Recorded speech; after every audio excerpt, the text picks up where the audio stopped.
बोलिए सूर्य पुत्र शनिदेव महाराज की जय। शनिदेव महाराज की जय। प्रिय भक्तों नमस्कार। भक्तों, आज का मंत्र आपके लिए कितना कल्याणकारी सिद्ध होने वाला है इसे बताने की आवश्यकता नहीं है, क्योंकि आज के मंत्र में ना केवल शनिदेव महाराज ही का आशीर्वाद आपको मिलने वाला है, बल्कि उनके पिता स्वयं सूर्य नारायण का आशीर्वाद भी आपको मिलेगा। इस तरह का मंत्र हम शास्त्रों से निकालकर आपके लिए लेकर आए हैं भक्तों। अब देर न करें, शनिवार के दिन स्नान आदि से निवृत्त होने के पश्चात भगवान शनिदेव की मूर्ति के सामने बैठकर तेल का दीपक जलाकर मात्र 30 दिन तक लगातार यदि आप प्रतिदिन इस मंत्र के 108 बार सुनने की व्यवस्था करेंगे तो निश्चित जान लीजिए भक्तों कि आपके जीवन के सभी प्रकार के कष्टों से आपको छुटकारा प्राप्त होने वाला है। कोई भी बाधा आपके जीवन में बची नहीं रह जाएगी यदि आप इस मंत्र का श्रवण करते हैं। मात्र 30 दिन तक और मात्र प्रतिदिन 108 बार मंत्र सुनना है, यानी कि एक माला प्रतिदिन सुननी है। आपको सुनने की व्यवस्था हम कर रहे हैं कि किस तरह से आपको सुनना है।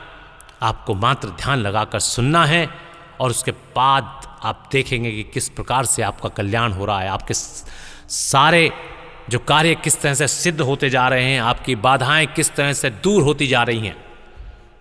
तो आइए बताते हैं ये कल्याणकारी मंत्र।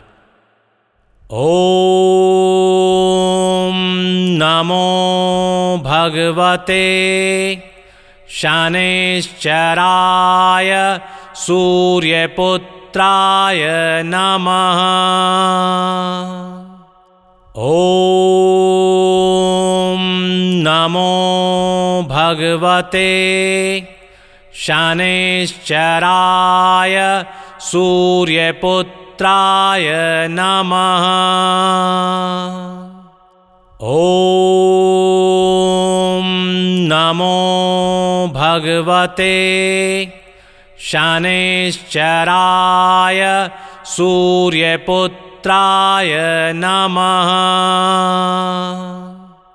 ओम नमो भगवते शनैश्चराय सूर्यपुत्राय नमः।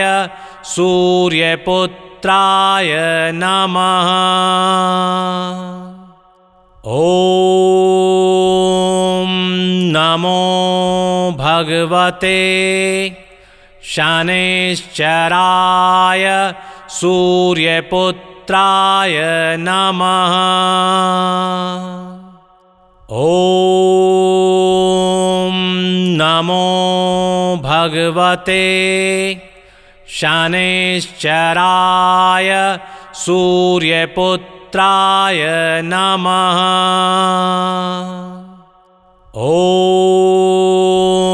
ओम नमो भगवते शनैश्चराय सूर्यपुत्राय नमः। ओम नमो भगवते शनैश्चराय सूर्यपुत्राय नमः। ओम नमो भगवते शनैश्चराय सूर्यपुत्राय नमः। ओम नमो भगवते शनैश्चराय सूर्यपुत्राय नमः। ओम नमो भगवते शनैश्चराय सूर्यपुत्राय नमः। ॐ नमो भगवते शनैश्चराय सूर्यपुत्राय नमः। ॐ नमो भगवते शनैश्चराय सूर्यपुत्राय नमः। ॐ नमो भगवते शनैश्चराय सूर्यपुत्राय नमः। ॐ नमो भगवते शनैश्चराय सूर्यपुत्राय नमः। ॐ नमो भगवते शनैश्चराय सूर्यपुत्राय नमः। ॐ नमो भगवते शनैश्चराय सूर्यपुत्राय नमः। ॐ नमो भगवते शनैश्चराय सूर्यपुत्राय नमः। ॐ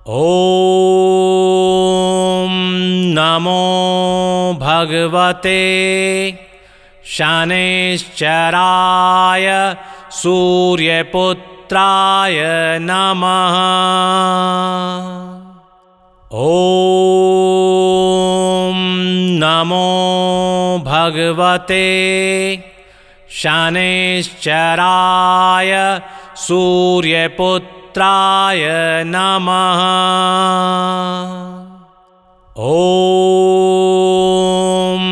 नमो भगवते शनैश्चराय सूर्यपुत्राय नमः।